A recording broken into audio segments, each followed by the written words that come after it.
Welcome, ladies and gentlemen, to No More News. I am your host, Adam Green. Thank you all for joining me today. Friday show, October 17th, 2025. Gonna change it up a bit today. No news, no Judaism and Zionism, and I guess it's a little bit Christianity.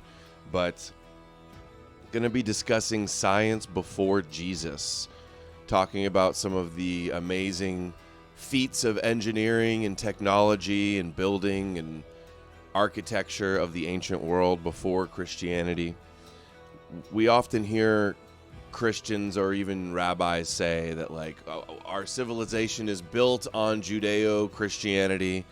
You'll hear Christians argue that we wouldn't have these beautiful cathedrals and architecture and science or morality or families or civilization or a functioning society without the Bible. We have to have Jesus, the Jewish Messiah, and the Hebrew Torah and the Bible in order to survive as a people. So I figured we'd dig into this, the ancient world, back before when we had rationality and reason and science, before the supernatural superstitions of these religious dogmas took hold and sent us into the dark ages and set back progress about 1,000 years. Before we get into some of the videos and clips and interviews we're going to do some, we have a Carrier clip here. He was just on with Myth Vision talking about this topic. And we've got a highlight clip with Neil from Gnostic Informant from 3 years ago, Ancient Technology Before the Common Era. We're going to play that one too. We're learning, because we encounter this a lot, like from Christians like Alex Jones, who say stuff that we're just idiots and beasts and heathen, like E. Michael Jones says, too, chasing pigs through the fields.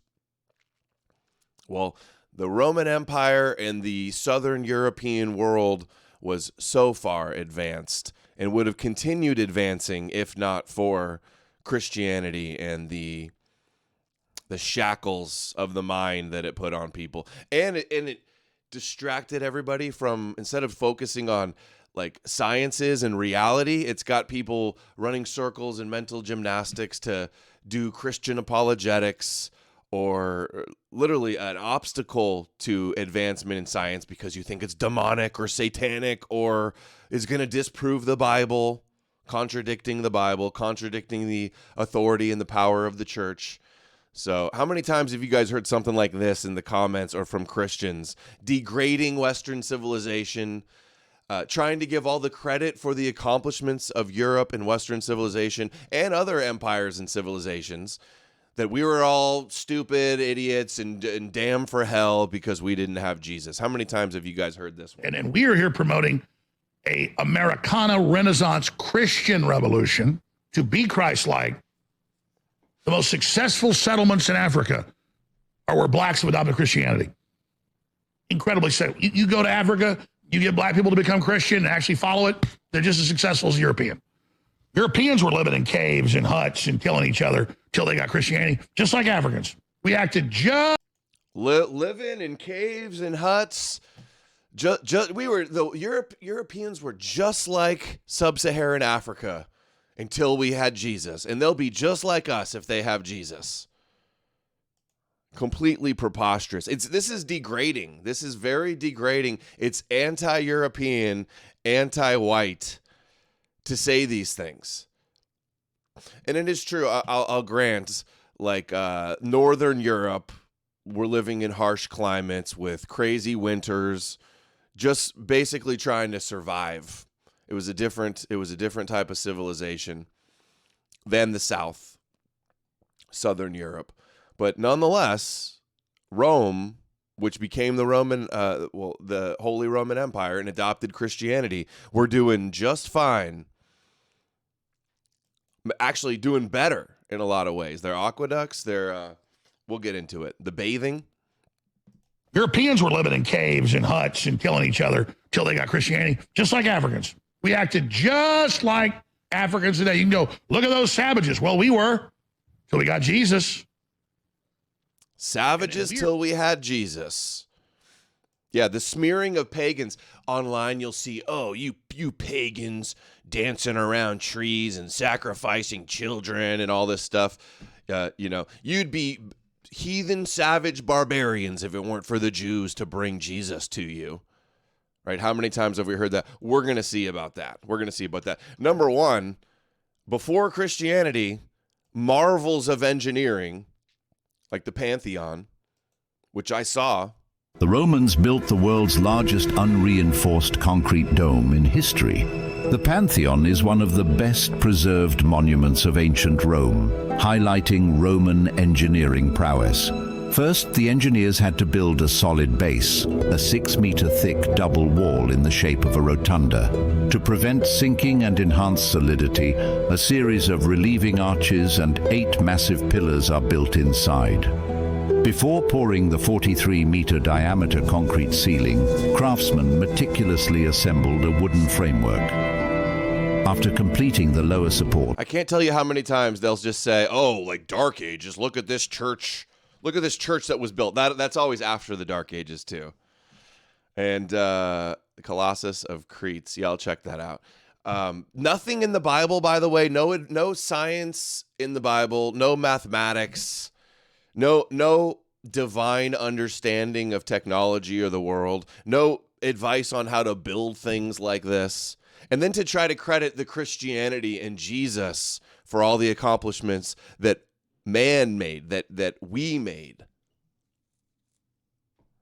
The builders turned to a clever technique, using increasingly lighter concrete as they rose, lightening the load at the dome's summit. To lighten the upper structure, the Romans mixed the concrete with volcanic tuff, pumice, and even hollow amphorae. As the dome rises, its shell becomes progressively thinner, reducing the overall weight. At the base, 7 concentric rings arranged in a stepped pattern help redirect lateral thrusts, stabilizing the entire structure. The interior of the dome is composed of 140 coffers, not only for decoration, but to reduce weight and help the concrete cure faster. At the very center, I went there 2018. What is that? 7 years ago. It was amazing. I want to go back one day. I probably spent like an hour and a half just in awe walking around inside of this thing. I could probably look up and try to find the pictures. A 9-meter wide oculus acted as a key structural cool, feature. Right? It relieved pressure at the dome's weakest point while flooding the space below with natural light, creating a dramatic play of shadows and brilliance.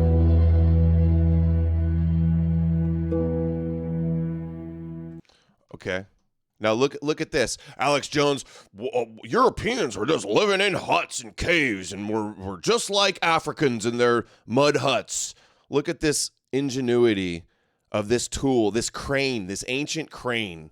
Yeah, I'm sure they had ancient cranes like this everywhere without Jesus. The Romans used cranes like this to raise massive stones high into the air.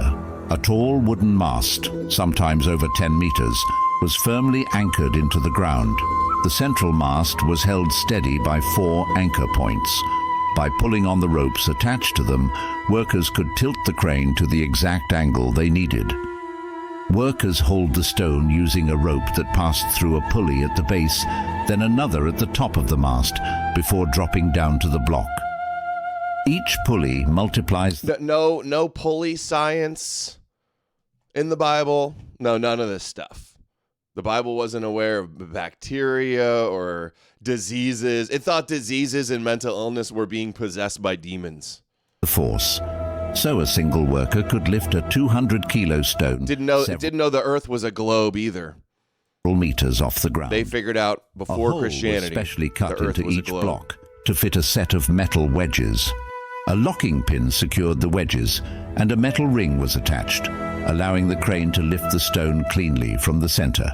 Its own weight actually helped lock it more firmly into the lifting system as it rose. These cranes were revolutionary and changed how Rome was built. It's very real. Yeah. Africans couldn't invent the wheel and didn't have swords. And the whole point is not just to like try to say we're better than Africans. That's not like the main issue here. The point is what we were able to have before Christianity. Trying to credit Christianity like the Christians do, the Christian apologists do. They go, science came from Christian churches. The aqueducts and their understanding of siphoning and using gravity, the aqueducts and their plumbing systems were amazing. The Romans used inverted siphons to transport water across valleys that no bridge could span. Water from the aqueduct first entered a header tank, then flowed into cut stone, clay, or lead pipes laid on a masonry ramp, buried and covered with concrete to withstand the enormous pressure. From there, it plunged into the valley and crossed the bottom on a Vantra bridge. This limits the pressure of the water in the pipes and allows it to pass over any obstacle. Then, the water was pushed up by the pressure and climbed up the other side, reaching the receiving tank slightly lower than the previous one. The difference in height created enough head loss to maintain a functional hydraulic grade line. Christian Dark Ages couldn't maintain the aqueduct system and the advanced plumbing technology that they had, and then that's why there was plagues and disease and living in filth. Once past the receiving tank, the aqueduct continued on its way to its destination. The monks, the early Christian monks, aesthetics, they wouldn't bathe. They stank. And I remember, I think it's in the Darkening Age. It talked about these first Christians. They were like poor, homeless, stinky Antifa like criminals. Who the first Christians were that went around destroying the pagan temples and burning the pagan literature, being whipped up into a low IQ mob by their Christian priests. If needed, several siphons could be linked in a row.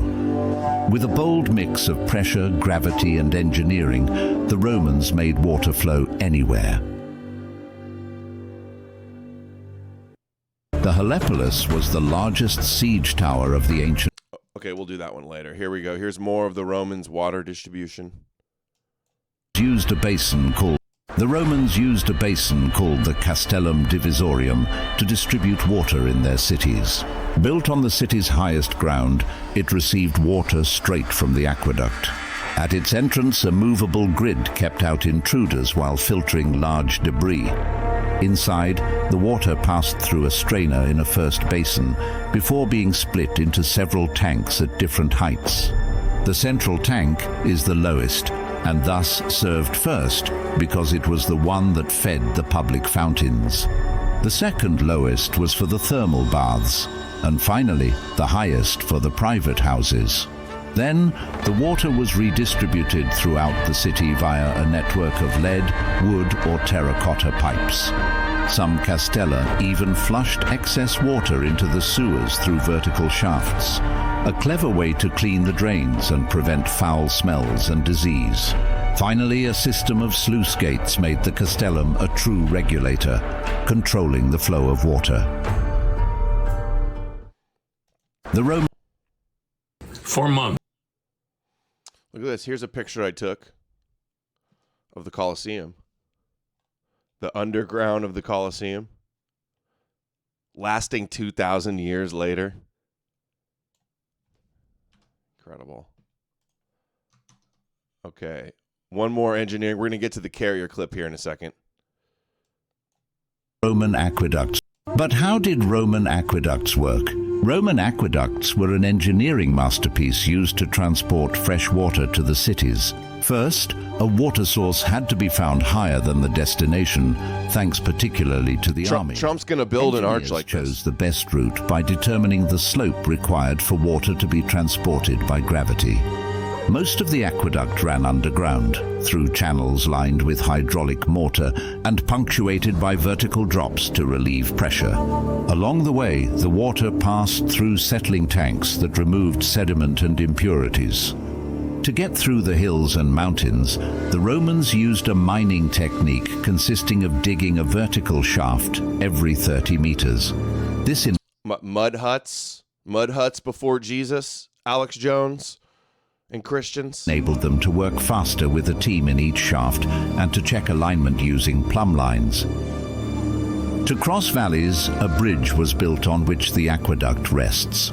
But arches higher than 20 meters became unstable, so engineers limited the height of each level and gained elevation by stacking additional tiers.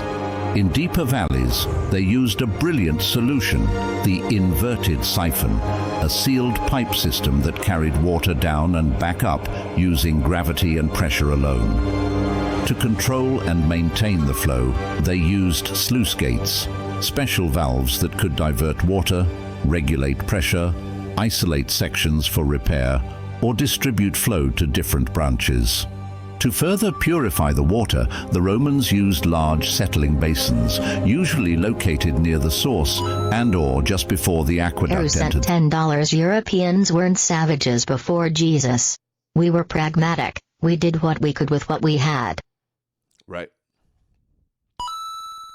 Dude, the Nordics were building advanced boats and traveled across the oceans to America without Jesus. Thunderstorm 9 sent $5 on Rumble. Etruscans before the Romans had opened theaters that amplified the singer/speakers as if they were sitting next to you at Fiesole and Volterra. The Romans copied this. Oh yeah, the amphitheaters. Yep.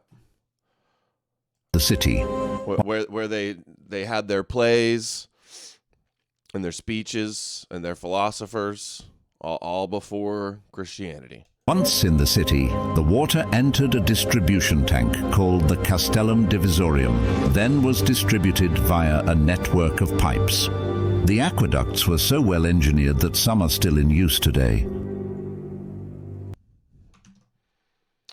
Public toilet system. Here we go. Roman public toilets. Beneath Roman public toilets, a steady stream of water carried waste into the sewers, ensuring continuous drainage. The benches were pierced with openings, extended by a notch at the front for easier use for men, and to allow passage of the sponge stick used for wiping. Ew, everybody shared a sponge stick? That is nasty. Imagine having some poopy ass stick that's been used by hundreds of people before you. Damn. The sponge was rinsed in a shallow channel of running water at the user's feet. Often decorated, they were more than simple sanitary facilities. They served as social spaces, seating many people side by side with no dividers of any kind. Tunics and togas offered only limited modesty. Called foricae, public latrines were open to all, and some were equipped with a central water basin for washing hands. But wealthy Romans, who sometimes paid for their construction, rarely set foot in them, preferring the privacy of toilets in their own homes. Their sophisticated sewage system made Roman latrines some of the most advanced sanitary facilities of the ancient world. Surveying tool that gave Rome its perfect Pete line. Rules 247 sent $10 on Rumble. Thank you, Pete Hey, Rules. Adam, mixing things up today, I see. Love it. Happy weekend. It's relevant. I got to know all this stuff for when I'm arguing, because you hear the Christians say all the time, oh, we wouldn't have this. We wouldn't be nothing without the Bible. You know, we saw Alex Jones, E. Michael Jones. They do this. We were barbarian heathens, savages chasing pigs in the forest. Oh, these degenerate pagans. They say pagans like the Romans were pagans. They were peak pagans. And the Christians go, oh, no, you pagans, you're just savages. You'd be nothing without Jesus. Simple tool. Roman surveyors used this simple tool to trace perfectly straight lines and right angles for their constructions. The groma was a wooden cross mounted on a vertical pole with plumb lines hanging from each arm. Once set in position, the surveyor ensured the cross was level by adjusting until the plumb lines hung straight down. Then, looking along the alignment, one plumb line had to line up perfectly with the opposite one, providing a precise reference for sighting. Holding the instrument steady, the surveyor guided an assistant, positioned at a distance with a staff, to move until the staff matched the plumb line's alignment. Step by step, the Romans extended these lines for kilometers, even across uneven terrain, through successive sightings. From Yeah, they weren't distracted by the Christian Goyslop. They weren't obsessed with what Hebrew scriptures meant. What they were able to accomplish. We'd probably be at Mars colonized if it weren't for Christians. I know. Something equivalent. Camps, no joke. Cities, and defensive walls like Hadrian's Wall, the Groma gave Romans the power to shape their world with remarkable accuracy. Uh-oh. How were Roman roads built? All roads lead to Rome. They had the best roads. How were Roman roads built? First, the land was cleared of vegetation and the soil was drained. Once the route was chosen, a trench several meters wide was dug, with stone curbs placed along the edges to define the road. Construction continued in layers to ensure both strength and drainage. At the bottom, large stones arranged to let water pass through. Above that, smaller rocks to fill gaps and compact the base. Finally, a layer of gravel or sand was spread on top, then compacted using water, hand tampers, and heavy stone rollers. This basic surface was cheaper to maintain and better suited for carts and animals. The roads were slightly curved, so rainwater could run off to the sides, where deep ditches were dug. These ditches helped drain water and also acted as barriers against unauthorized vehicles. Despite the popular image, most Roman roads weren't paved with stone slabs. Those were mainly used in cities, high traffic areas, or where erosion was a problem. Roman roads were typically straight. These direct lines allowed troops to move fast across the empire. In fact, road construction was often carried out by Roman soldiers themselves. And you know, like the average person, average Christian, couldn't name any of these ancient Europeans that scientists and engineers that built all these amazing things or did these sculptures and stuff. Some people know them, obviously. But no, they know all the Bible stories. They know all the fake fictional Jewish fairy tales. A lot of sense says every nation that was Christianized was driven into the muck, filth, poverty, and disease because of it. And just the mental illness, like mind disease of believing in Jewish prophecies and Jewish fairy tales. Incredibly, over 2,000 years later, many of these ancient highways are still standing. Even in when I went to London, North England, I saw a bunch of Roman stuff. I did a little tour out of an old English city, and the walls were the Roman walls. Okay, breakwater. This was the first clip. This Learn History Simple account started showing me shorts and sent me a bunch of them. This was the first one that I saw, and I was truly impressed. Man, the Romans used large wooden caissons to build breakwaters for their ports. First, the caissons were floated to the site, anchored in place, and weighted down with bags of clay. Additional clay sealed the structure, enclosing the area. Once watertight, the caisson was pumped dry, creating a dry workspace inside. Then, the rocky seabed was leveled and covered with a slab of Roman concrete. Stone walls were... Yeah, right. Most people know nothing about all these ancient technologies and great historical figures that came up with these things, but they sure know their Jewish fairy tales. They sure worship all their Jewish fairy tales.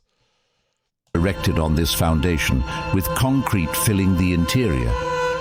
When finished, the water was let back in and the cofferdams removed.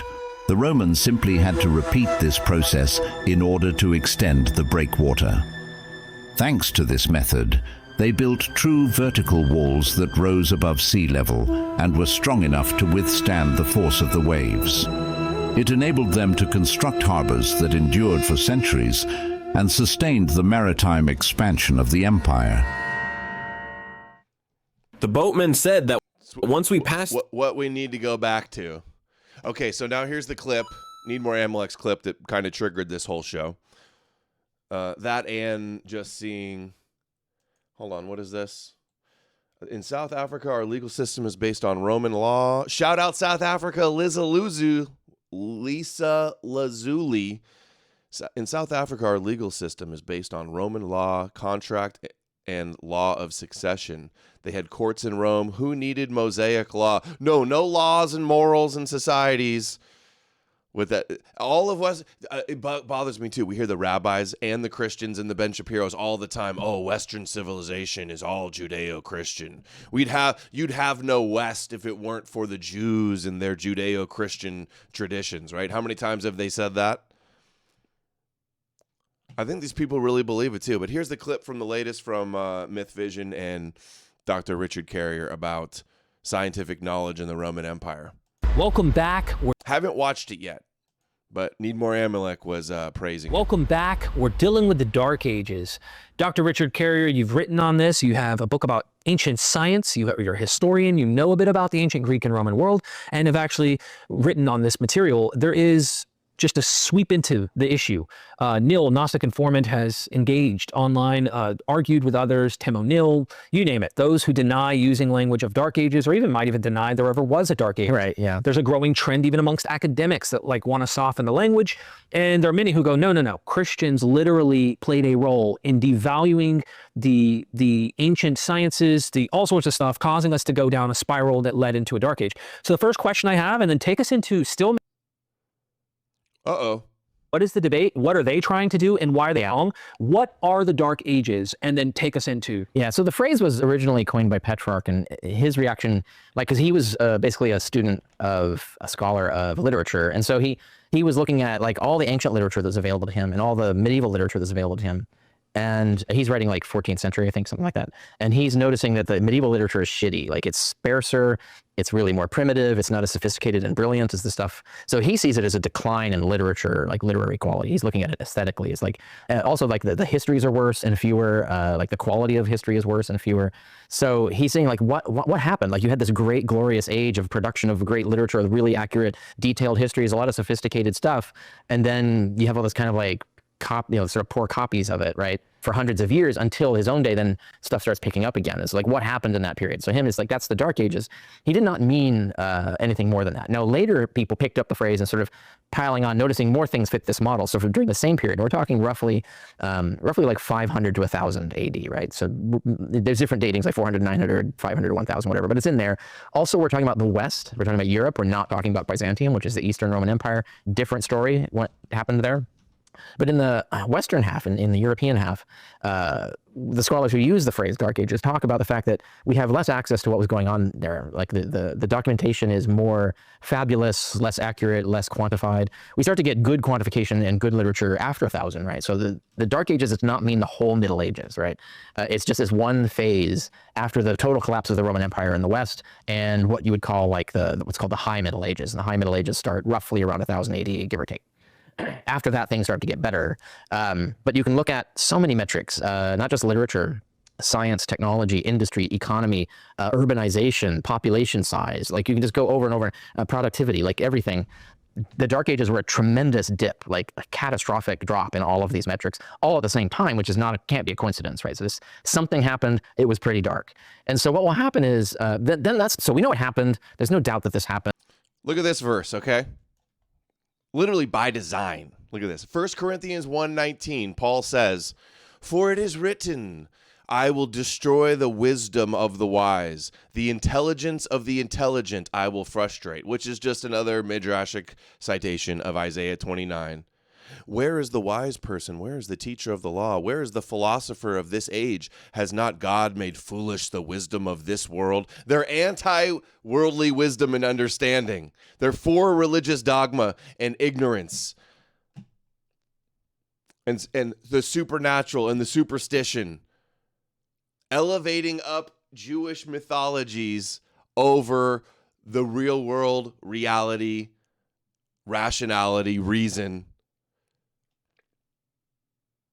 Look at this. "For since in the wisdom of God, the world through its wisdom did not know him, God was pleased through the foolishness." God loves fools. God loves a fool. "Fools make good sheep and good slaves of Zion. God was pleased through the foolishness of what was preached to save those who believe." It calls Christianity foolishness. God is pleased with the foolish goyim that want to be cattle slaves. and Noahides. Bruh. Fools for Christ, let's go. And like the evidence, archaeology, the literature, it's 100% solid. There's no way to doubt this. So the argument gets over semantics. It's like, well, what should we call it, right?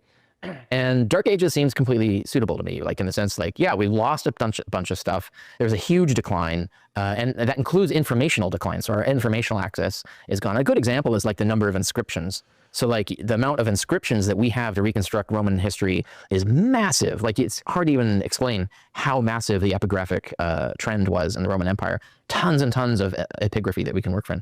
In the Dark Ages, we have like, we're talking drops to maybe 100th as much, right? Like it's a huge drop in our access to information. That alone should raise. And their destruction of information, their suppression of the sciences and the philosophies. It was authoritarian, dictatorial Jew worship. That's all that was allowed. Jew worship. His eyebrow. Yeah. All the art became pictures of Jesus, your crucified Jewish Messiah. Oh, wait for it. It gets worse when you start looking at population. So like, as one historian, and I cite several historians who agree with me on this, I'm not alone, about that we really should not be downplaying this. And so like the movement to get the semantics to use softer language or whatever is actually not only disingenuous, but it's insulting to the horrors that happened as a result of this. It's like we owe it to the people, the millions and millions and millions of people who died because of this. And so you can see this in the archaeology. Because of Jesus? Is that you see urbanization, like the population sizes of these cities. And we can do this through, hydrological research. We can see how much water these cities were consuming. We can see like habitation, like how many buildings were habited and things like this. Lots of different ways we can triangulate how many cities there were and how populated they were. And when you get into the Dark Ages, there's a massive drop. Like I can't remember the amount, but it's a huge drop. And this one scholar points out that means that we had a society that was sustaining about 100 million people, and we went within like 100 years to a society that could sustain 50 million people. That means millions and millions of people starved to death because they couldn't, like, they had just no food for them. There's no water supply for them. Or maybe they died in other ways. But the thing is like, this is a and think of this too. I just had a thought. Even though the Romans in Southern Europe had seemingly so much better architecture and, technological advances, they still weren't able to conquer the northern tribes and the Germanics and the Gauls, right? 10 baby mamas, thank sent you. $20 on Rumble. Let that go. Adam Green is a beast. Flexed bicep emoji. Up correctly. Thank you, 10 baby mamas. It really means a lot to get some love from you. You've got 10 baby mamas. You got a lot of kids to take care of. I'm sure a lot of child support, but you still manage to support the channel. That says a lot. I wish everybody else could follow in those footsteps there. Mass death era, because the civilization that was supplying people with food and water and all the things to keep them going collapsed, right? And so there's mass death, right? We know this is a fact. And then you can look at like science, like all the science that Christianity leads to mass death. Not to mention all the wars and death and burning witches and sorcerers and wars over these Jewish scriptures, right? There's a bunch more verses too, by the way. 1 Corinthians 3:18. Do not deceive yourselves. If any of you think you are wise by the standards of this age, you should become fools so that you may become wise. Come on. Hey, goy, be retarded. Hey, ignore all those evil, savage, pagan technologies of Rome. You need to be a fool. The fools are actually the smart ones. It's like all these Christians going, you're not a serious person. You don't believe in the Bible. You're not a serious person. You're an idiot. Adam's dumb. He doesn't believe in Jesus. He's dumb. For the wisdom of this world is foolishness in God's sight. Oh, all that math and engineering and philosophy, that's all foolishness. Real intelligence is my Bible. Hey, goy, be retarded. As it is written. More midrash, too. Astrael sent $20. Sorry I'm late, brother. I wish I knew this stuff sooner. Me too. As it is written, again, all Paul does is cite scripture for shit, too. He catches the wise in their craftiness. Dude, doesn't he say, like, he caught you? Paul says he caught the Gentile Christians through trickery. He catches the wise in their craftiness. Job 5:13. So these crafty Jews use Christianity to catch all the wise pagans, basically. And again, the Lord knows that the thoughts of the wise are futile. Psalm 49. Jesus knows best. Colossians 2:8. I'm saving the best one for last. It's from James. See to it that no one takes you captive through hollow and deceptive philosophy. Man, talk about an inversion of reality there. Oh, don't be held captive by the human tradition and the elemental spiritual forces of this world rather than on Christ. Science and understanding and philosophy is for fools. You just have to believe that the King of the Jews died for your sins, otherwise you're going to hell. Lane's been waiting 2 or 3 days for this episode. I know, it's getting its whole episode. Friday special. I've been waiting for it too. I was teasing it all week. Okay, here's the best one now. James 3:13-17. Who is wise and understanding among you? Let them show it by their good life, by deeds done in the humility that comes from wisdom. But if you harbor bitter envy and selfish ambition in your hearts, ambition is bad. Glory is bad. Crazy Pills sent $10. Thank you, Goishiak. Folded hands emoji. Thank you, Crazy Pills. Do not boast about it or deny the truth. Such quote-unquote wisdom does not come down from heaven, but is earthly, unspiritual, and demonic. See, it's literally demonic. Anything that's not Jewish fairy tale, fan fiction, anything that isn't Jewish prophecy, delusions, and Jewish Messiah scriptures is demonic and for fools. Oh, that's demonic. And yeah, selfish ambition. Okay, fair enough. Shouldn't be selfish ambition, I guess. Although selfishness does make people accomplish great things. But calling...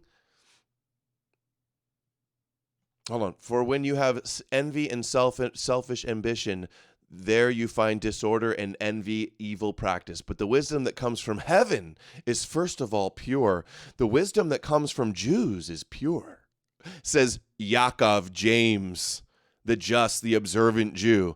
From heaven, that's the things from God in heaven and from the Jews.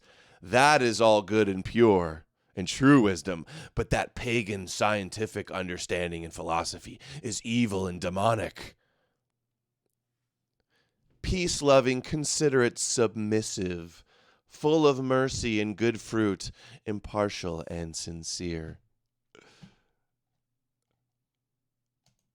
Do I have one more?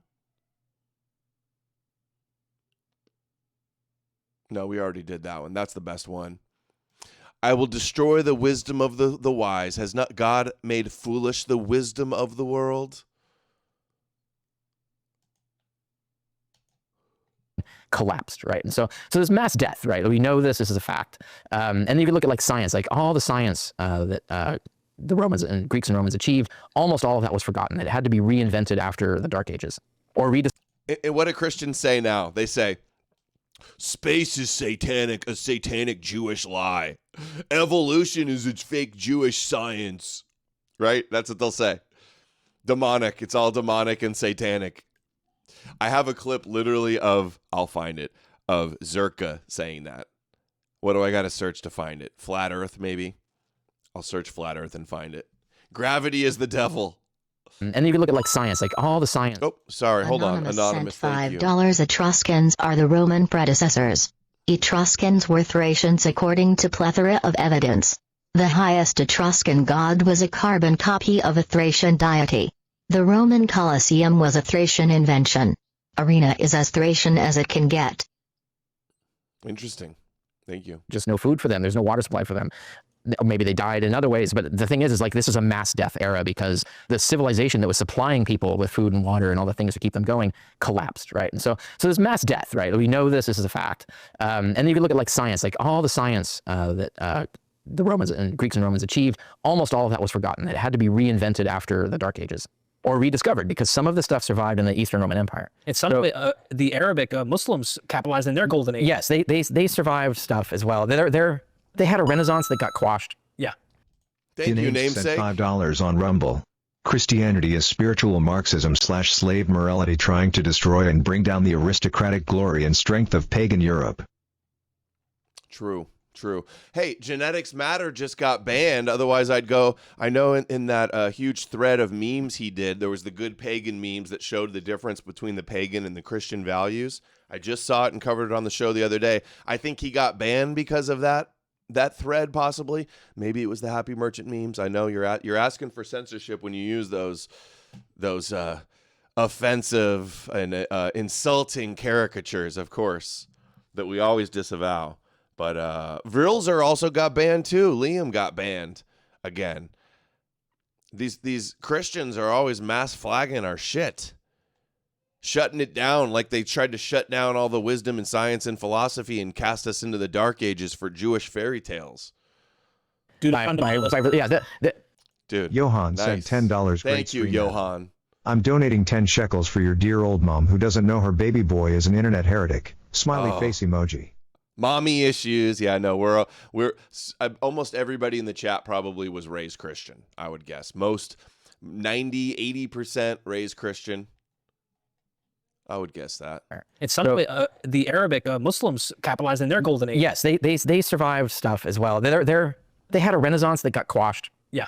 Dude, the Renaissance in Europe, the Catholic Church also tried to quash that, but the Catholic Church lost its grip on power because of the Reformation. So the Catholic Church basically declined in its ability to suppress this stuff, whereas there was more ability to suppress it in the Islamic world. They didn't have the kind of like the fracture of sects that would back science against the other sect. Like we didn't have that. So it succeeded in killing it there. But even the Renaissance there was just like the beginning of a recovery of lost knowledge. There's not a lot of new stuff in the Islamic thing. And this is the thing I think a lot of the historians do. The Islamic scholars get this wrong. Medieval scholars get this wrong because they don't look at the evidence for the ancient world. And so they look at all these like kind of brilliant, clever things coming up in the Renaissance and in both Renaissances, right? And they think, wow, there's new stuff. There's new genius and new things being discovered. It's like, actually, no. All that stuff was already known, and they're really just using lost manuscripts to recover lost knowledge. They're not doing a lot that's new. And in fact, you don't even get to anything, any level, like if you talk about the scientific knowledge that we had in the Roman Empire, we don't get back to that, like equal to that, until about the 15th century. And so you're talking like you've got the Dark Ages, and then things where it was a massive decline, and then in the year 1000, we start digging our way out of the hole.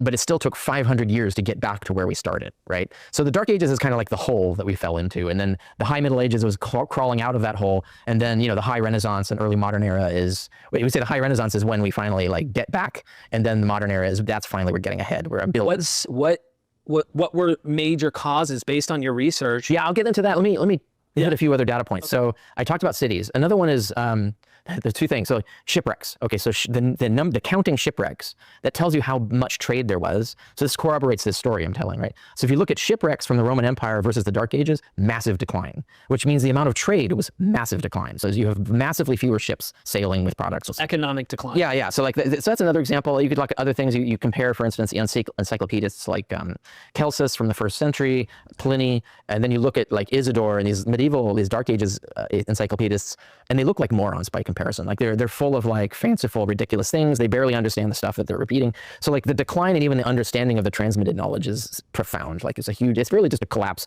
intellectual collapse, and collapse of the education system, collapse of the civilization, collapse of the trade system, like everything, right? And another point of this is my favorite one, is ice cores. So you can show, they dig these ice cores because like in the Antarctic and Arctic, these cores, the snow builds over thousands of years. And so and it traps the atmosphere. So you can get a glimpse of what the atmosphere was like every year for thousands of years. That's right. And one of the big ones is lead, right? So lead is a big, because lead gets everywhere, and it is a byproduct of a lot of other industrial activities. So it's mainly silver mining, but also as all kinds of mining and production and manufacturing. Lead was one of the main products, and it gets everywhere. So it's easy to see. So if you look at like lead levels, right, in the ice cores, and you see like it peaks like tremendously under the Roman Empire, which shows a massive level of industrial production. And then you have this massive decline to almost nothing, right? The Dark Ages, very little is going on. And then you don't get that peak to the same level of production again until, again, the 15th century, right? So it's the same story, right? You can see this. So the data is beyond dispute. There's no way to argue this. But it's often skewed by this refusal. I never heard the ice core argument.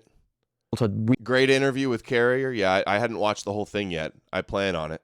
Shout out Need More Amalek for posting it. Man, what is this cool piece of art you got here, Derek?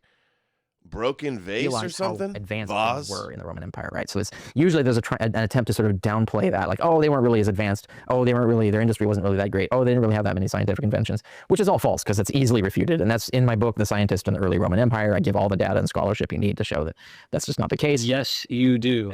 So much talked about it. Yeah. And I've got that book on Audible. I kind of went through it quick one time, probably missed Welcome a bunch back. of it.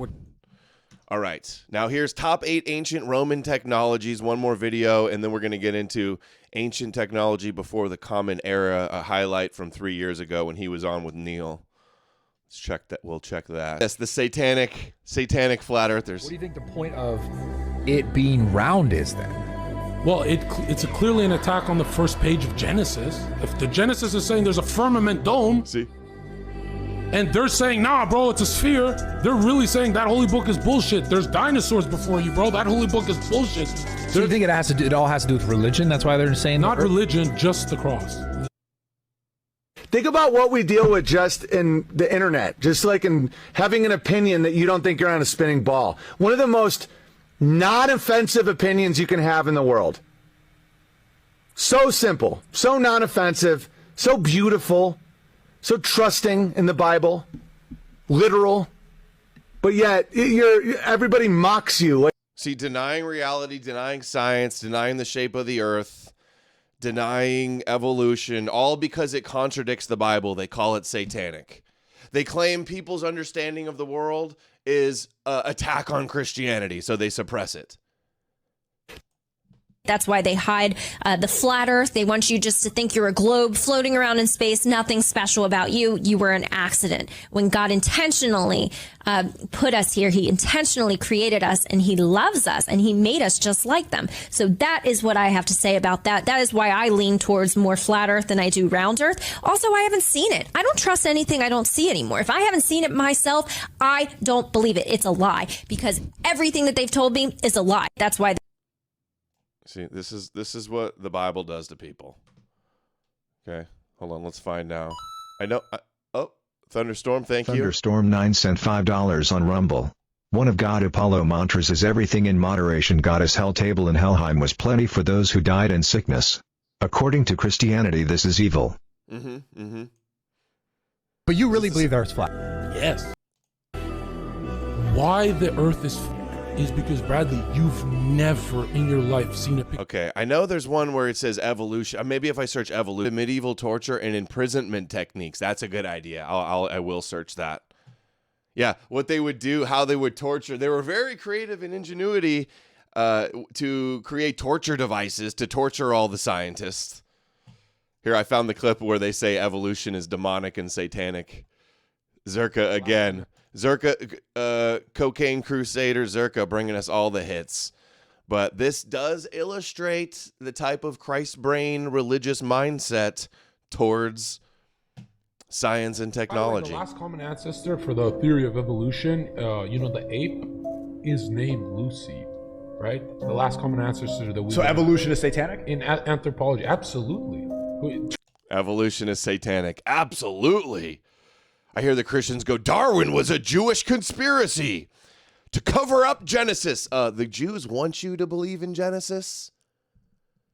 And these type of videos on TikTok and on YouTube and Instagram, they go crazy viral. The Christians lap this goy slop up.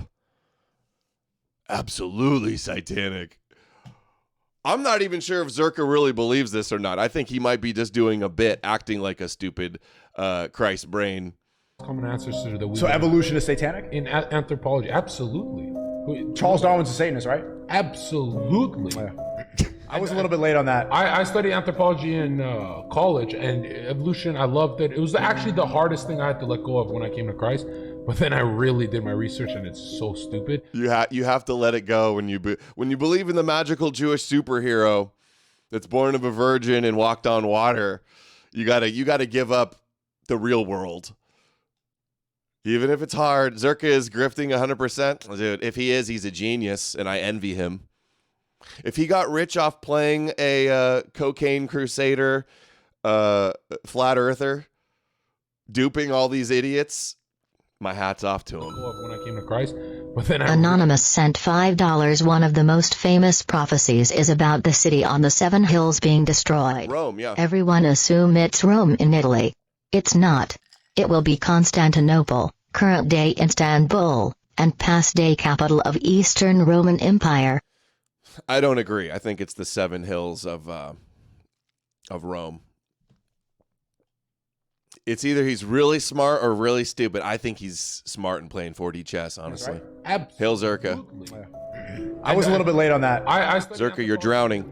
College and evolution, I loved it. It was actually the hardest thing I had to let go of when I came to Christ. But then I really did my research, and it's so stupid for the intermediary species and stuff.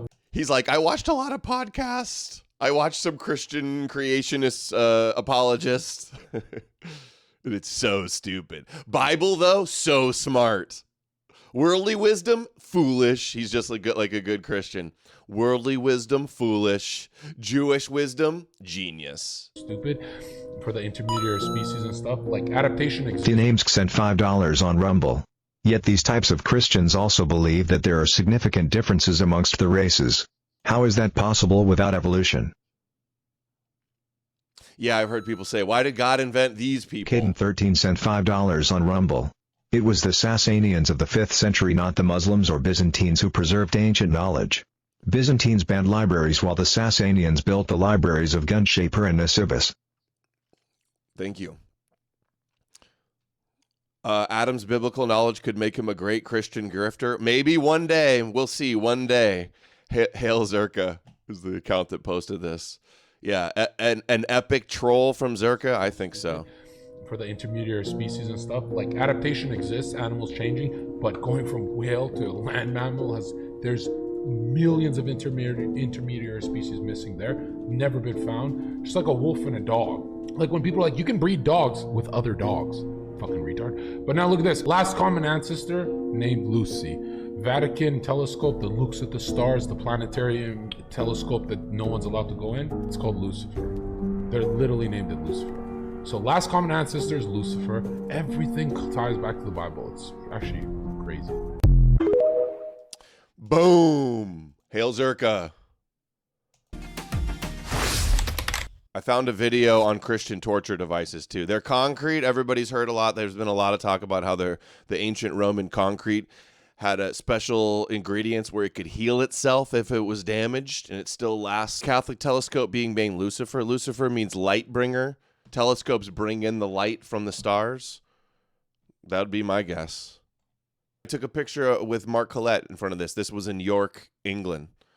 It's where he was like anointed the emperor. 9 sent $5 on Rumble. Special punishment for nuns disobeying or trying to escape was placing them in a well in monastery basements and covered it with a large stone. Oh, just like Jesus, covered in a tomb, covered with a big stone. Yeah, I found a clip, an old 5-minute clip of Christian torture devices. We'll get to that too. Lead, or one who works with lead. The aqueduct. And we're going to play the other carrier clip also. I see Need More Amalek had another clip too. 6969420 sent $5 on Rumble. Thanks for the green pill, former Catholic and Pope John Paul II meter. My family was well into it when I was growing up. Happy to have you with us. I'm glad you're saved from the Jewish mind virus. That's good to hear. A whole lot of former Christians, raised Christian people here. Hero invented it's the anti-Abrahamic support group. You felt like a pressure headache. You wanted to have a hole drilled in your skull. I've been there before. We've seen time and time again. Healed with magic, right? Sin's chicken's revenge. Who needs surgery and medicine when Jesus can just say some magic words? Faith heal people. Just like your Christians today that go, boom, healed, all the fake healers today.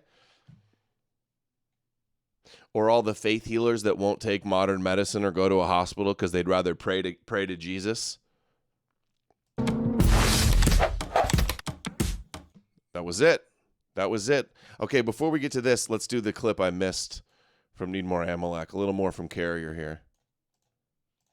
Progress where not really making any progress, where we had a massive loss and then a recovery, but it took that 1,000 years, a little more than 1,000 years, to get back to what we had lost, right?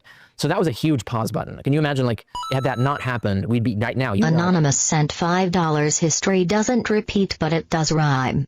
The Western Roman Empire fell first while the East stood another 1,000 years. Today Western Europe is on the brink, but this will only unite Eastern Europe. The region will become a new empire.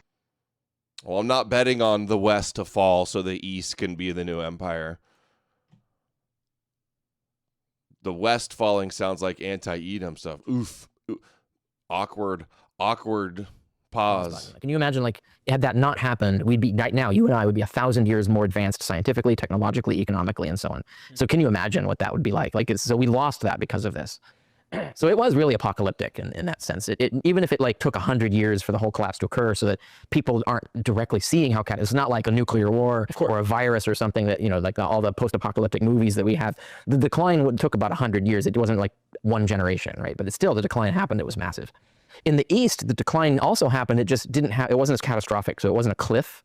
And so in the East, it just it survived the collapse of Western civilization, but then slowly declined until it finally collapsed, the Byzantine Empire in the 15th century. And then when that happened, all of this literature that was sitting in their libraries eventually got west. And this supercharged the high Renaissance in the West, because now they're getting back all these documents they lost, which is another thing about the Dark Ages. So much was lost. And we know this because it was still sitting in libraries in the East, but it was completely unknown in the West for 1,000 years, right? And so this stuff finally filters back, and people are looking at it, they're reading like Lucretius and lost works of Galen and Ptolemy and stuff like, this is amazing stuff. How did we not know about this? And so you can see how the reaction is like, shit, that really was a Dark Age. Like, we really lost all of this stuff. And we lost more because the East also was in steady decline and was increasing disinterest in science too. So it's important to note that the catastrophic economic collapse that resulted in what we call the Dark Ages, even though that didn't happen in the East, the same result is that there was no scientific progress in the East at all. So basically science stopped at about 300 AD, maybe 250 AD. Nothing new happened at all, like nothing significant, right? So, and that reflects not economic loss, because they had money, they had resources, they had libraries, etc. They were tasking monks with what is Derek doing with this glass bowl here? Is this like their ancient hand washing station?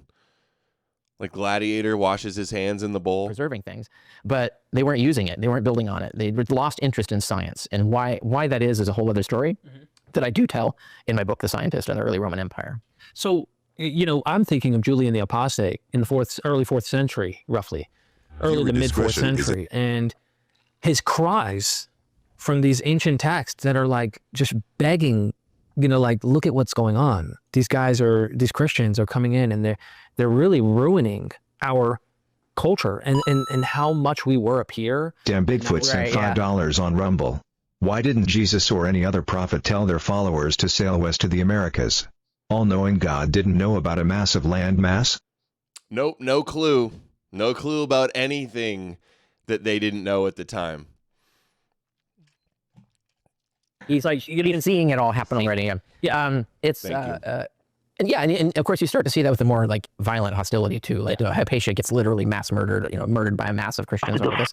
Like, how dare a woman teach philosophy? What do I need philosophy for? It's like the Bible's the only thing that matters. That kind of attitude. So you see this stuff. Never forget what they did to Hypatia.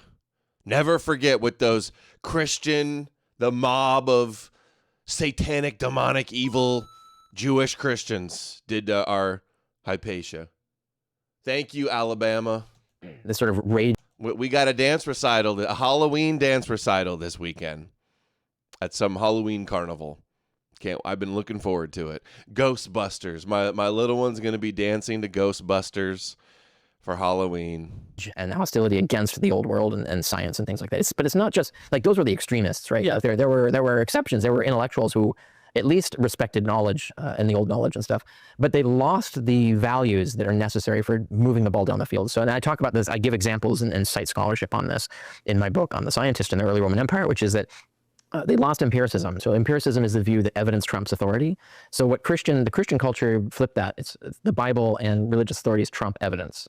So the idea that evidence could refute the Pope like that was not a popular thing anymore. So this interest in empiricism declined. And so you can see the actual like dumb things that show up in Isidore and these other like medieval scholars, like they're just gullibly believing lore and legends and stuff. And they're not really doing experiments. They're not fact checking. Like the interest in empiricism has declined.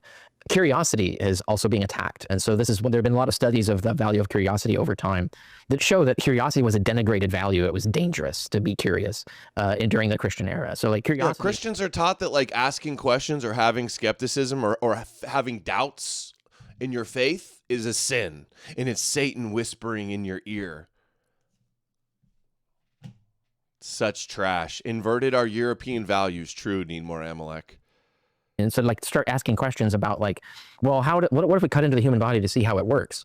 We already see Tertullian saying that's against the will of God. If God wanted you to know it, he wouldn't have hidden it inside, right? It's the kind of thing like your devilish curiosity to know things is really you're turning your mind away from God, and so it's bad, right? So curiosity is bad, right? So but you need curiosity for science, right? And then a belief in progress. So the ancient Romans believed that you could make incremental. History is repeating itself, right? Empiricism is declining again. Yeah, this Charlie Kirk revival is doing this to our brains again. They want everybody back on the Judeo plantation. Progress in science and other fields. The Christians didn't believe that. They believed that no, if it's this progress for them was greater faith in God, right? Like there was the idea that you could through your own decisions make society better, that you could increase decrease income disparity through economic mechanisms, through technology, things like that. They didn't believe in that. They didn't think that it was possible for fallible humans. Yeah, Christians still reject science. Of course they do. It's this idea that humans can't do anything. It's like a form of fatalism in a way. Yeah, it's this idea that there is no progress. Why work for it? And in fact, it's vain. It's vain. Go away one day anyway. Right. Yeah, exactly. Right. That also is a thing. The idea that only put your faith in Jesus. Don't put your faith in man. Only Jesus can save us. Only the Messiah can come and save us. It's like, why bother trying to make progress? It's all going to be gone in a moment, right? So, and also it's like the emphasis on godly things. This is when like the hero was the guy who went all cynic and like abandoned all technologies and all things and went and lived on a pillar, right? Like this is the guy who ate bread the rest of his life and just prayed to God. Like that's the ideal, not the intellectual who is like solving a hydrological problem, right? Like that wasn't your hero at the time. So. Yeah. Your average Christian says NASA is satanic. And evolution and Darwinism is a satanic, demonic, Jewish lie. That's the type of things they say. Shout out, need more Amalek for clipping those. Shout out Derek and Carrier for doing that cool video. Here, oh shoot. See Through It All said this fits the theme today. He said go to 150. This fits the theme. Let's hear what Rabbi has to say.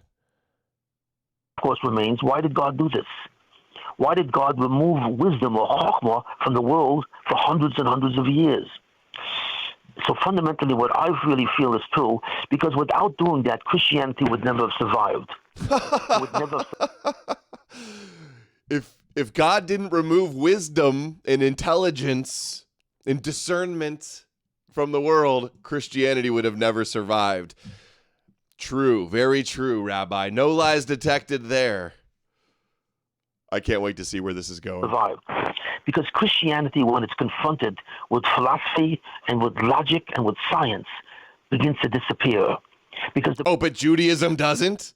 Christianity is just is a version of Judaism. Belief that a man is a god is absolutely ridiculous. And that's why Christianity in its formation and later on began to fight anything that had to do with any knowledge.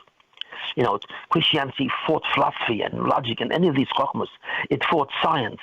It completely opposed any entrance to wisdom and so on. And it maintained that in order to be Christian, you have to defy and reject all forms of knowledge. Wow.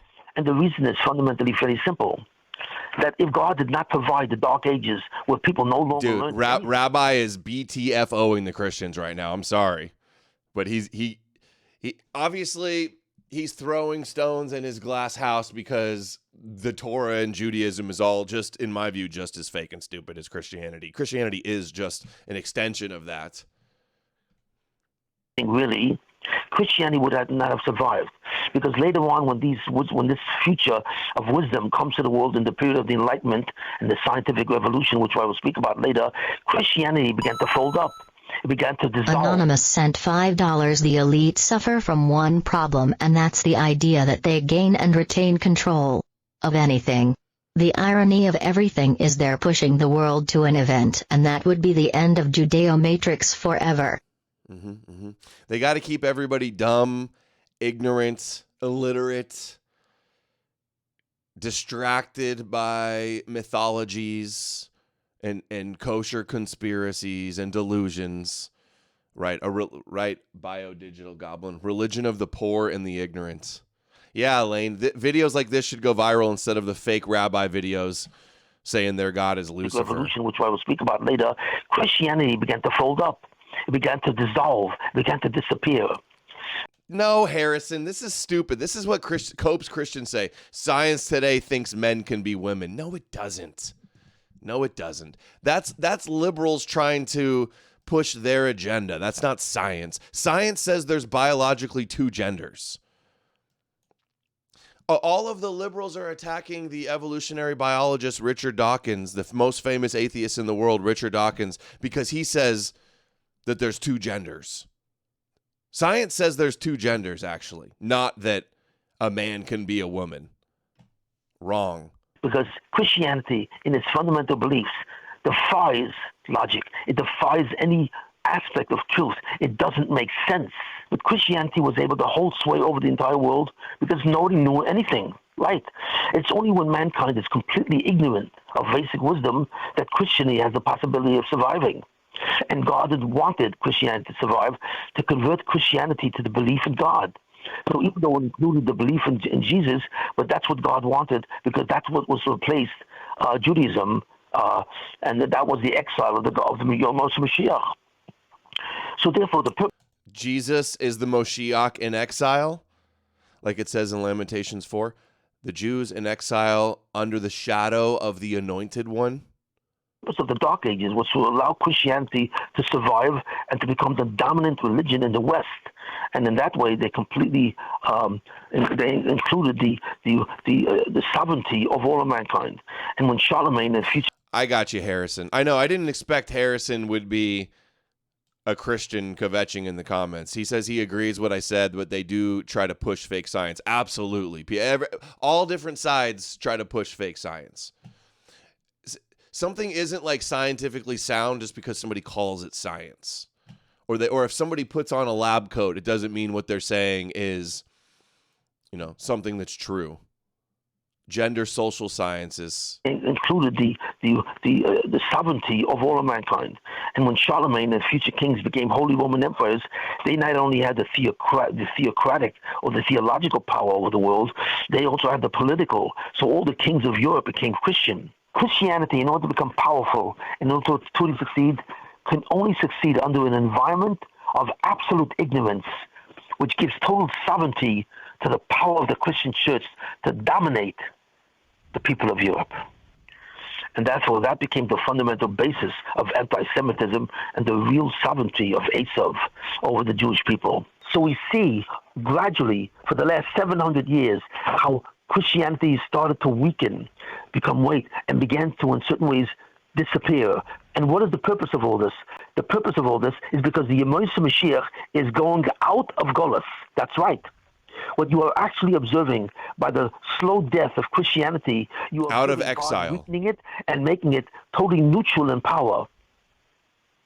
So now you see even further that not only is Christianity weakened tremendously, but now Christianity begins to love Jews. That's right. The evangelists believe that God wants the Jews to be in Israel, and they consider the Jews the younger brother. They are still the dominant religion, and they're waiting for the return of Jesus in the world, but they believe that the Jews are critical to that function. So therefore, the Jews have turned from haters into lovers.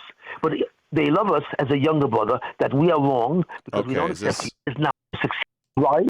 Destroying Protestantism. When the knowledge of the world will become B'nai Noach. The world will become Noahides. The one totally, absolutely oneness of God. So I forgot about this meme. Say Jesus is fake, nobody bats an eye. Say he was invented by Jews, and everybody loses their minds. Good meme. That was mine. Classic meme template. I was proud of that one. 469 likes, too. Not bad. Let's give a retweet on that. I've been in retweet happy today. Okay. Should we do torture devices? Let's do torture devices. We've already seen quite a bit from Carrier. And it's not only Christians that had torture devices, but the point is that why they were torturing people. They would torture somebody for blaspheming the Moshiach. They would torture somebody for saying that the earth is not the center of the universe, for saying that Genesis isn't real. Anything like that, the torture was for. That's what's ridiculous about it. Created stuff like this to torture the non-believers. I mean, there is the verse about a millstone. If you turn the little ones away from Jesus, tie a millstone around their neck, it'd be better. Iron Maiden, great band. Satanic band. Impale the body, but in such a way that it wouldn't kill you. Yeah. They just say, oh, you're satanic, or oh, that's a witch. Hey, that girl, that woman in the woods is making some herbal remedies. That's witchcraft. Burn her. Put her in the Iron Maiden. So the lower back. I think I've done inversion tables. This is just like a more extreme version of an inversion. Christians would do this to other Christians. Christians would torture other Christians because they weren't interpreting or being subservient to the right authority or interpreting this. Nothing in the New Testament. Where did Jesus talk about torturing the blasphemers or the heretics? How did the Christian authorities get away with this? Their congregations weren't saying, hey, that's not what history of the church, burning heretics and blasphemers and torturing non-believers and torching heresy, right? And then they want to turn around and say, hey, Goy, you'd have no morals without us. We won't have morality or ethics or a functioning society without the church, the institution of. They could do to me in the so-called online pagan sphere. This is what they fantasize about doing to us. Doing crusades and killing their own and torturing their own because we don't believe in Jewish fairy tales. Christians were sacrificing the Goyim to Moloch and their burnt offering holocausts, that the sweet smell was pleasing to God. It's a new name. The Albigensian Crusade was when Catholics killed over 1 million heretics that thought they were Christian. Right. Yep. Even believers. They just didn't believe the right way. Slaughtered. Tortured. What else do we have here? How Christian monks invented the most brutal torture devices in history. The stone corridors of Cluny Abbey as Brother Thomas dragged another heretic into the purification chambers. But that's not even the worst. Purification chambers. What I'm about to reveal will shatter everything you thought you knew about medieval Christianity. These weren't just isolated incidents of religious fanaticism. This was systematic, theological torture that made the Spanish Inquisition look like child's play. By the end of this video, you'll understand why the Catholic Church tried to bury these records for over 700 years, and why modern historians still... These monks were the groypers of their day, yeah. Behind monastery walls. Here's what's coming. First, I'll expose how Christian monks didn't just participate in torture. They literally invented 3 methods so brutal that even hardened executioners refused to use them. Second, you'll discover the twisted biblical justifications these holy men used to convince themselves. Dude, these monk haircuts are the worst ever. And finally, I'll reveal the single monastery that systematically murdered over 40,000 people in the name of divine purification. If you're ready to dive into history's darkest religious secrets, hit the... What made their brutality unique wasn't just its scale, it was its purpose. Could you imagine being tortured by a bunch of these freaks? These bald-headed, smelly, stinky... Saw a John Pollard interview. Seems like Talmudist Israelis may turn on Trump while secular Israelis now love him. Left Israelis should just embrace Trump as Messiah but do so opposite to the Talmud Messiah. Make him a pagan Messiah for secular Jews. Yeah, I've seen that clip of Pollard. He was saying he was an anti-Semite, right? That's what they do. He benefits them from both ways, being the villain and being the hero.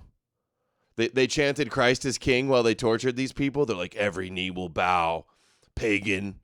Get in the torture chamber for your Rabbi Jesus purification.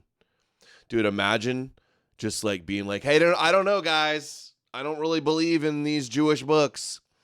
Hey, I'm not really interested in bowing down to a Jewish king and the Jewish God. And they're like, these freaks get you. And they're like, let's torture him.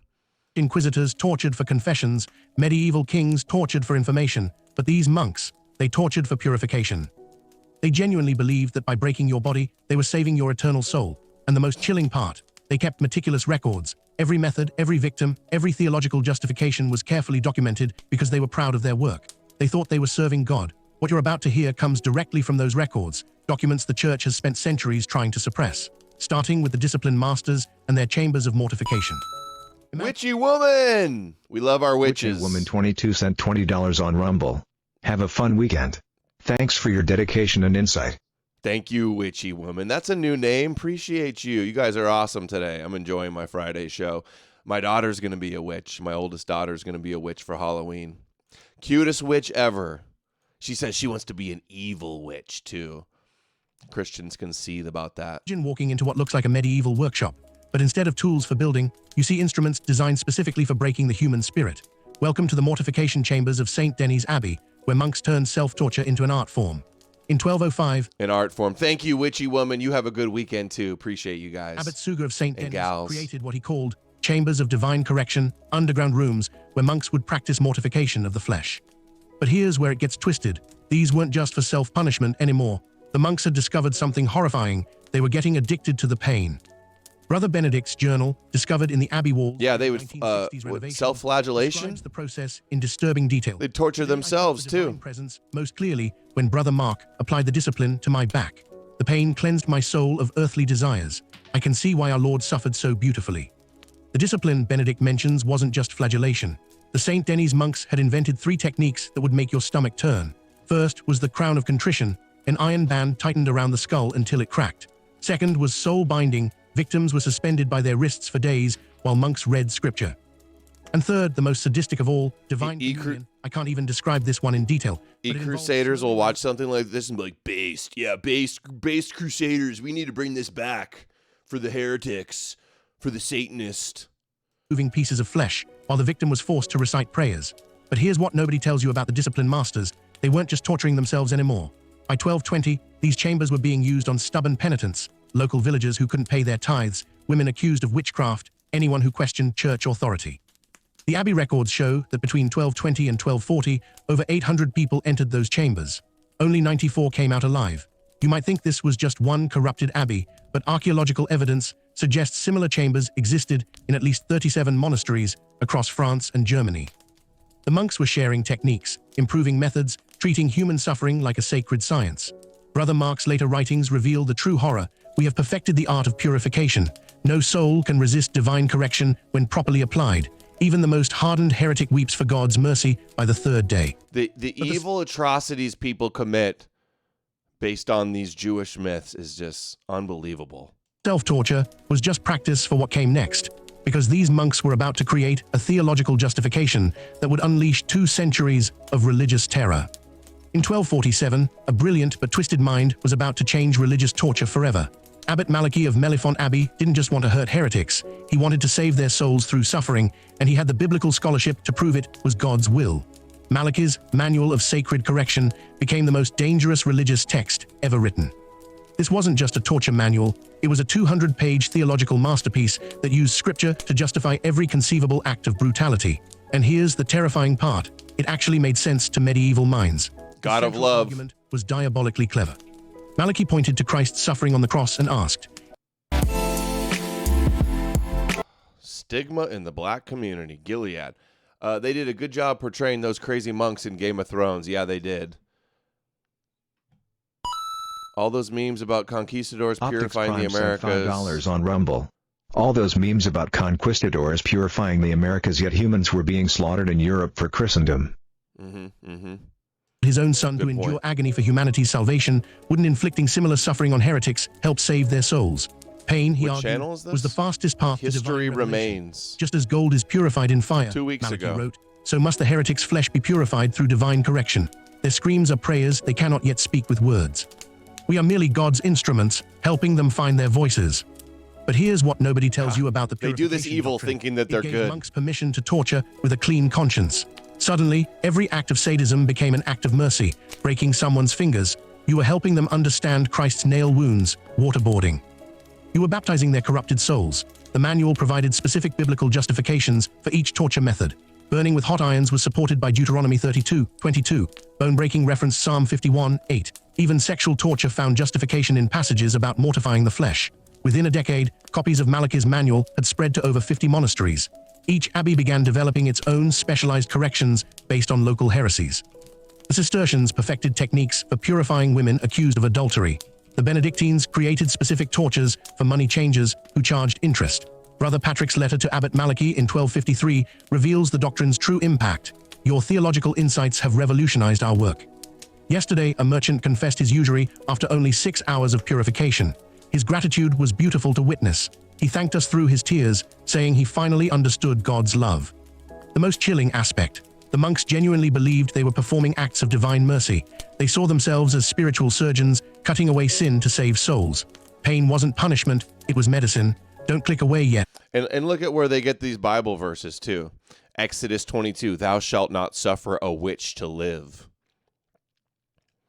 Leviticus, a man or woman who is a medium or spiritist among you must be put to death. You are to stone them. Their blood will be on their own heads. Deuteronomy 18, let no one be found among you who sacrifices their son or daughter in the fire. Well, I agree with that. Who practices divination or sorcery, interprets omens, engages in witchcraft. Anyone who does these things is detestable to the Lord.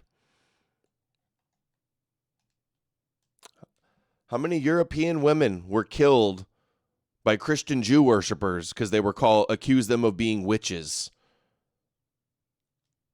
Guess what? Witchcraft isn't real. So they killed those women for no reason. Because of this stupid Torah law. Yet, because what I'm about to reveal about Cluny Abbey will make everything you've just heard seem merciful by comparison. If the discipline masters were artists and the purification doctrine was their theology, then Cluny Abbey was their masterpiece, a factory of suffering that operated with industrial efficiency for over 60 years.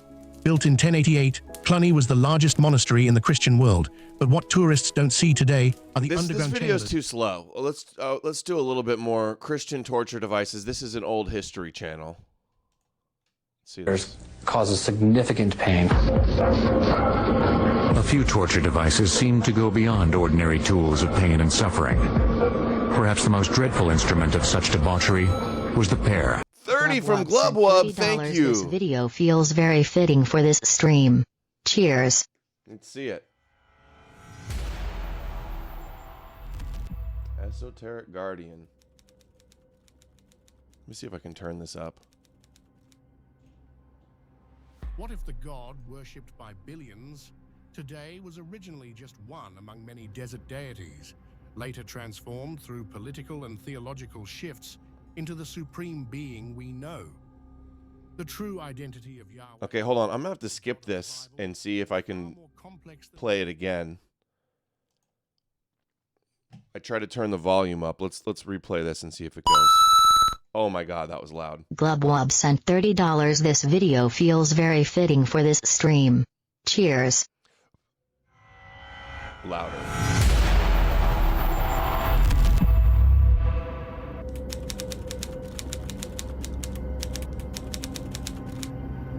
The truth is not always what if the god worshipped by billions today was originally just one among many desert deities, later transformed through political and theological shifts into the supreme being we know?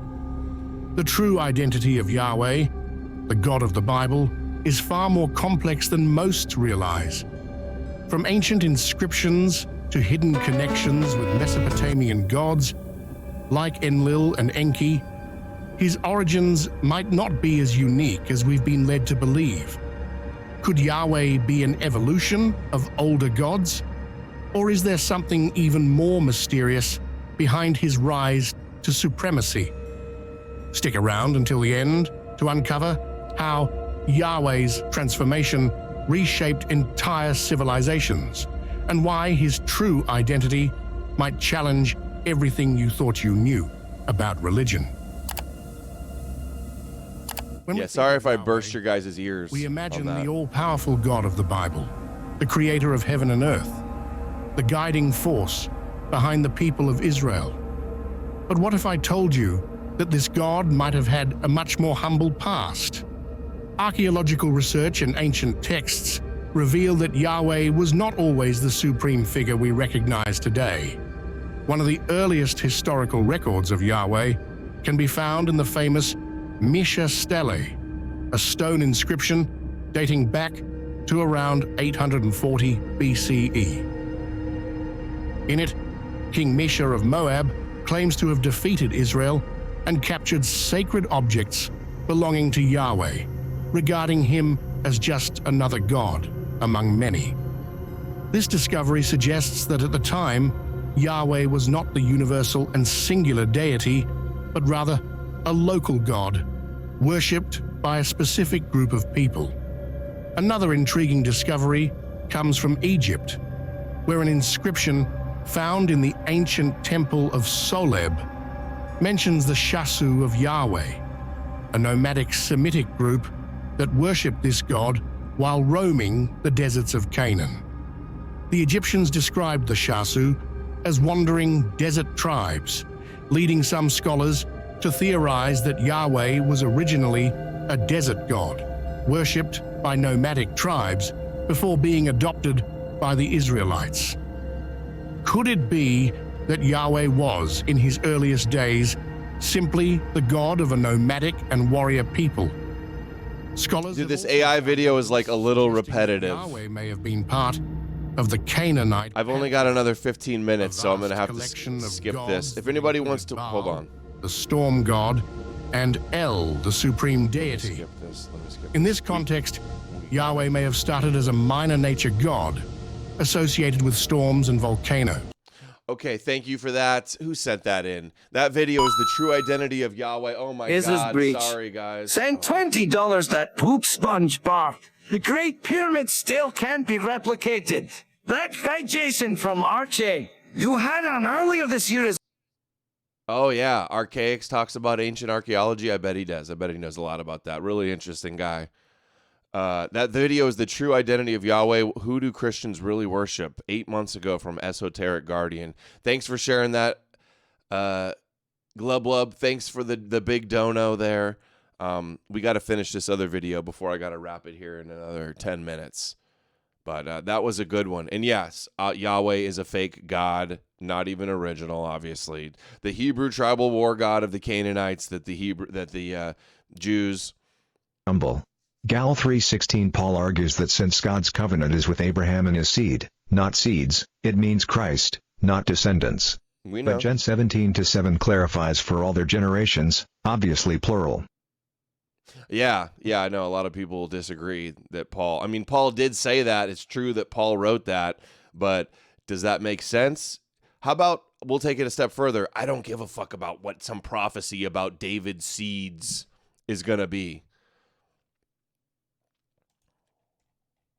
To begin with. Thank you for that. These points would puncture the uterus. Abraham's seeds. Did I say David? All right. Okay, and last one. This is the last one, right? Oh, I meant to mention, too, Trump is going to build scientists. Okay, that's the full video. That's the clips. Oh, that was from 4 years ago. No, this is the old one that they did. Scientists in the early Roman Empire. But here's the highlight. Ancient technology before the Common Era from Neil and Derek 3 years ago.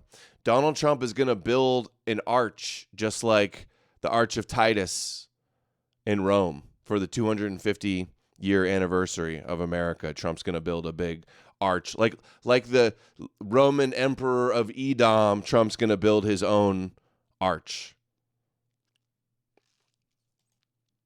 Yeah, Gary, I know you don't care either. You just like debunking it. Yeah, the original context clearly is talking about many descendants. Got it.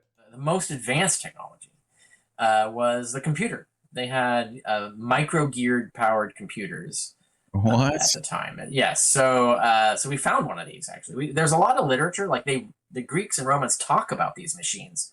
And no one believed them, right? They thought, yeah, if Trump wasn't such a giant Zionist, the arch would be based. Or something. Wow. Or it must be much simpler than it sounds. No, we recovered one. There was in a shipwreck at the bottom of the ocean off of the island of Antikythera, which is in the Greek islands. And it was recovered in the early 20th century, and it's been studied since. and it was all broken up. But we've used computers and Oh, I reconstructed remember this technology to now. I've rebuild seen it. this before, actually. Right. It's called the Antikythera mechanism, named after where it was found. And this was made about 120 BC. It sank below the sea in the 80s BC. It has all this because gears? of coin evidence. What's this? It has Yes, it's all gears. Yes, Right. Yes. One knob. You turn one knob, and this massive system of gears. Wow. Controls a whole number of dials. Now, and then there's an instruction manual on it, and it has all these dial readouts. And the dial readouts do all these things. They reconcile 4 calendars. So you take 4 different types of calendars, and it tells you what date is the same on all the calendars, right? So you can pick a date, and it ran up 250 years ahead of its creation. So it could actually calculate a date up to 250 years in the future. So you could pick a date, and it would show that date in 4 different calendars. And then there were dials that would tell you what zodiac sign each planet would rise in. For them, it was 5 planets. It would tell you what phase the moon would be in. It would tell you in what zodiac sign the sun would rise in. It would tell you, if the day was possible for a lunar or solar eclipse. So it didn't predict lunar and solar eclipses, but it would tell you that it is possible on this day. So it did all of those things, right? And just turn of a dial, all the gears did all this. Requires micro-precise engineering and craftsmanship. Requires really advanced astronomical knowledge and mathematical knowledge. So it shows not only that they could do this, but they did, right? Like someone paid for this. Someone actually made one of these things. And we have so many references in the literature. We know that there were tons of these things. There were lots of them. There wasn't just like one miraculous device. No, these things were all over Italy and Greece and other places. We just lost them all. They were all just like melted down and turned into pots and pans or something. Oh my God. Yeah. So, I mean, I've seen demonstrations from this girl, Kaylee, History with Kaylee. I think she's a scholar. I'm not sure. She's a YouTuber. She was showing a. Come on. An ancient building structure that had an air conditioning, but the way it was designed was there was a giant like vent on the top that would take in wind because it's higher up. There's a lot of wind up there. I might have to sub to that channel. Carried through a tunnel and brought to the bottom of the building. It was like an air conditioning system. This is one I don't know. Do you know what culture that was? I'm pretty sure it was like Babylonian. Okay, I'm pretty sure that makes sense. Yeah. No, that one I've not heard of. I don't know that one. But there was a heating revolution to go on the other side. Sure. Which is blown glass. You'd think so. The blown glass was invented by Syrian Roman Jews, possibly Jews, we think, but certainly Syrian Romans. Not a fan of History with Kaylee. Let's look. I've never heard of her. It became an exploding technology. It was super popular. Within 100 or 200 years. Oh yeah. There's already a massive glass factory up in Germany. And so they had glass, right? They had the slab glass where you just pour glass into things and you get big giant glass chunks. Yeah. So glass existed, but blown glass allows you to make very delicate panes of glass. My name is Kaylee, and I wanted to actually flatten it out, and you can have it's like with a rolling pin or whatever, and you get a really thin pane of glass. So you get window panes, right? You think, okay, well, what's the big deal about window panes? Well, think about this. This is what happened at Roman and Greek bathing houses and stuff. They could have massive walls of these panes of glass, so you get tons of solar heating. The sunlight gets in, but it's closed, so the heat stays in there. So you basically have a huge revolution in cheap heat, basically of solar heating, wow. Right? Autonomous says we went from this to ass-destroying devices. This is actually a really big deal economically. And all just from learning how to blow glass, right? It's these kinds of things that they were doing back then. And the last thing I want to ask you about, because you mentioned with that ancient computer, we're talking about the planets, the 5 planets plus the moon and the sun. What did they think they were? Did they know they were planets? Did they think they were worlds? Did they think there was a deity? What can you take us through that? I mean, they speak metaphorically of them as deities all the time, but no, the real scientists. If you read Ptolemy, if you read other scientists like him. No, they did believe that they were orbs. So they did think the moon was a giant ball. They had a rough idea of how large they were. Like they had realistic notions of the sizes of these things. Not necessarily spot on sizes, but pretty close. Ptolemy got the size of